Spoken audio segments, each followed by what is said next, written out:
Mas eu quero falar de eleição, produção, no programa de hoje. Afinal de contas, nós temos algumas notícias aqui que a gente separou para debater um pouco com vocês. O ex-presidente Luiz Inácio Lula da Silva se mudou de São Bernardo do Campo, cidade do ABC Paulista, para São Paulo. A decisão foi tomada depois que amigos e lideranças, inclusive do PT, alertaram para a segurança do ex-presidente da República. Ele hoje mora em uma casa na cidade onde sempre morou, desde que se tornou aí uma liderança política. O convenceram a morar em um local um pouco mais protegido. Lula, como ex-presidente, mesmo depois de condenado, possui uma equipe de escolta e também de segurança permanente. Constantino, e essa mudança aí de casa do Lula?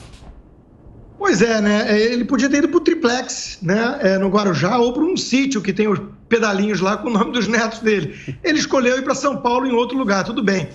Vamos lembrar aqui que quem sofreu realmente tentativa de assassinato por um ex-filiado do PSOL, né, foi o Bolsonaro, não foi o Lula. Agora, se ele está preocupado com a segurança, tudo bem, é legítimo, né? Mas isso serve mais para narrativa do que qualquer outra coisa. Mas o lugar mais seguro para o Lula ficar, sem dúvida, seria mesmo a prisão, que não era bem prisão. Ali ele tinha um tratamento VIP, né, de pessoa realmente muito poderosa e rica que ele é. Mas ele na prisão estaria mais seguro e é, sem dúvida, o lugar mais merecido, mais justo para alguém como ele estar. Piperno, onde o Lula deveria morar? Ele deveria morar, Paulo, onde ele bem entende, né? Agora, quase que ele falou Brasília, hein? Um ambiente seguro.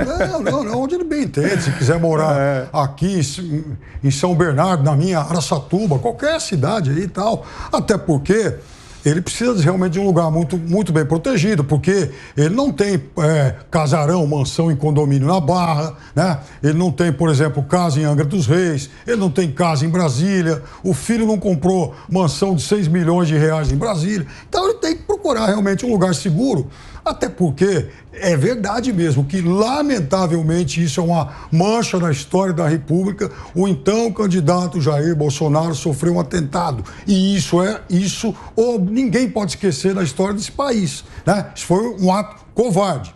E naquele mesmo ano, no comecinho, lá na região sul, em Santa Maria, a comitiva lá do presidente tomou uns tiros. Aí, coisa que ninguém sabe até hoje quem foi que disparou. Mas a gente vive um ambiente convulsionado e é importante que Bolsonaro, Lula, Ciro, Moro, todo mundo more com ótima segurança. Ô, Serrão, você acha realmente que a segurança do Lula está em risco? Não está em risco, não está.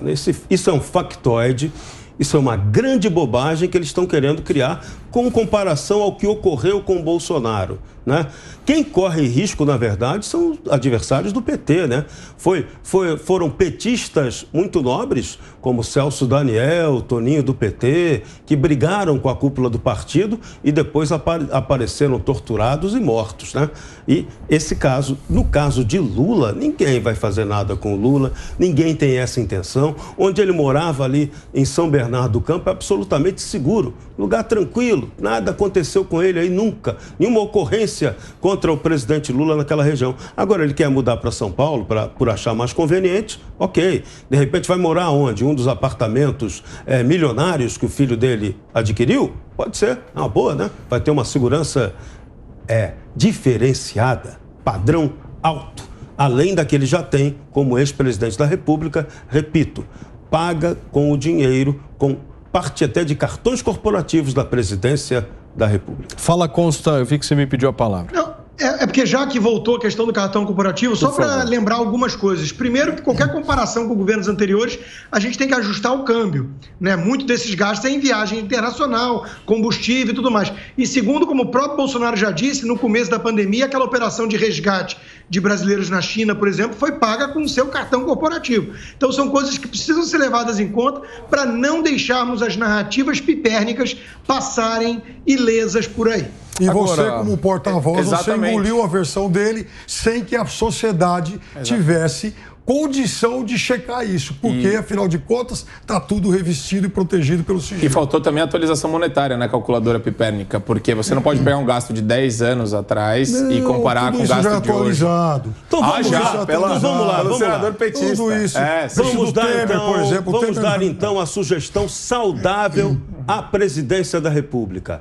abra o máximo possível dos gastos que podem ser abertos. O que não for aquela segurança absurda. E o que for, discrimina e mostra. Tem que fazer. Não há razão para caixa preta no Brasil, mas não dá para a gente tolerar isso. A gente chegou ao ponto que não dá. Esse país não pode virar o Togaquistão. Hoje o meu artigo lá no site da Jovem Pan trata exatamente dessa questão. O Togaquistão é que esconde tudo. O governo, a pátria honesta que a gente quer, tem que ter transparência. Então, abram a porcaria desses gastos e vamos acabar com essa narrativa idiota, inconsistente, sobre gastos de cartão corporativo da Presidência da República. O Marco, por favor, deixa eu só te fazer uma pergunta, porque eu lembro muito bem de 2018 em relação à facada que o presidente da República recebeu. Isso mobilizou o Brasil e fez com que existisse um sentimento de pena em relação ao presidente da República, e isso não de maneira assertiva, mas o beneficiou diretamente em relação à eleição. Você acha que essa história que o Lula está dizendo agora em relação à segurança dele pode ter algo eleitoral no meio, justamente de buscar uma certa compaixão das pessoas, dizendo que, olha, a segurança dele está em risco e realmente ele precisa da ajuda dos brasileiros? Paulo, o Lula conta com uma empatia midiática exatamente pelo fato de que a velha imprensa tem um carinho pela esquerda e pelo dinheiro que a esquerda traz, né, quando está no governo. Então, esse ponto aí, para mim, é irrelevante do ponto de vista da situação que o Lula vive hoje. Não existe nenhum tipo de ameaça concreta. Óbvio que algum grau de segurança uma figura pública tem que ter, né, mas fazer um paralelo com o atentado que o Bolsonaro sofreu ao que o Lula pode estar querendo, enfim, colocar. Eu nem sei se é ele que está colocando isso daí. Isso daí tem muito cara de uma informação trazida por esse ciclo midiático que quer colocar isso em perspectiva. A questão da segurança do Lula, que é patético. Quer dizer, quem sofreu atentado e quem sofreu uma ameaça concreta à vida dele foi o Bolsonaro. E isso daí é diminuído pela imprensa até hoje, né? Você percebe que, apesar das ressalvas que o Piperno faz aqui, não existe nenhum tipo de real investigação no ambiente midiático a respeito de quem possivelmente pode ter mandado ou quem organizou e estruturou esse atentado.